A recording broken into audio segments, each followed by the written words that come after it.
ফেনী জেলা আওয়ামী লীগের সভাপতি, জেলা জজ কোর্টের সাবেক পাবলিক প্রসিকিউটর পিপি ও প্রবীণ আইনজীবী বীর মুক্তিযোদ্ধা অ্যাডভোকেট হাফিজ আহমেদ আশি আরডি আজ মঙ্গলবার ৩০শে জুন সকাল ৭টা ১০ মিনিটে ফেনী শহরের রামপুরের নিজ বাসভবনে তিনি শেষ নিঃশ্বাস ত্যাগ করেছেন।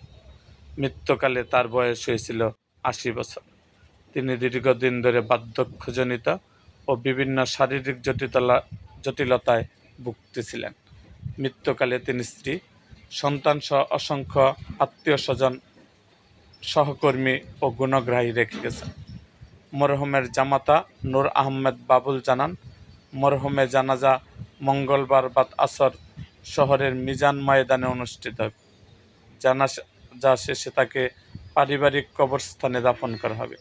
দলীয় সূত্রে জানায়, ১৯৬৪ সালে ফেনী সেন্ট্রাল হাই স্কুলে পড়াকালীন ছাত্রলীগের সাধারণ সম্পাদক হিসাবে হাফেজ আহমেদের রাজনীতির সূচনা। ১৯৬৬ সালে স্কুল ছাত্রলীগের সভাপতি, ১৯৬৮ সালে শহর ছাত্রলীগের সাধারণ সম্পাদক, ৬৯ সালে মহকুমা ছাত্রলীগের যুগ্ম সম্পাদক ও নোয়াখালী জেলা ছাত্রলীগের সদস্য হিসেবে স্থান পান।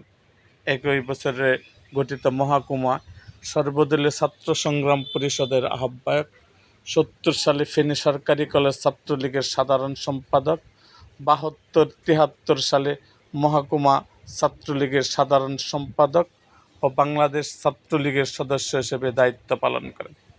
স্বাধীনতার পরবর্তীতে ৭৩ থেকে ৭৮ সাল পর্যন্ত পৌর আওয়ামী লীগের সাধারণ সম্পাদক ও ৯৮ সাল থেকে জেলা আওয়ামী লীগের সহসভাপতির দায়িত্বে ছিলেন হাফেজ আহমেদ।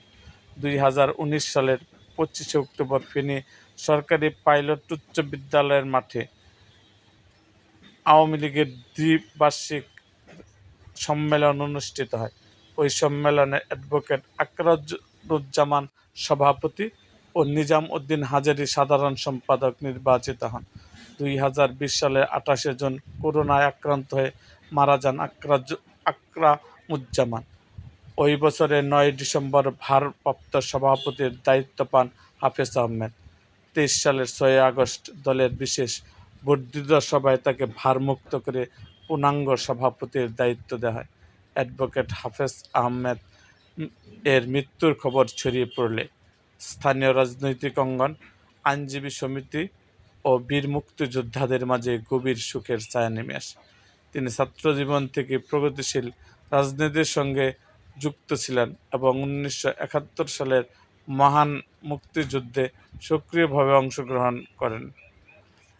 পেশাগত জীবনে তিনি ফেনী জেলা জজ কোর্টের একজন অত্যন্ত দক্ষ ও জনপ্রিয় আইনজীবী এবং সাবেক পিপি হিসাবে দায়িত্ব পালন করেছেন।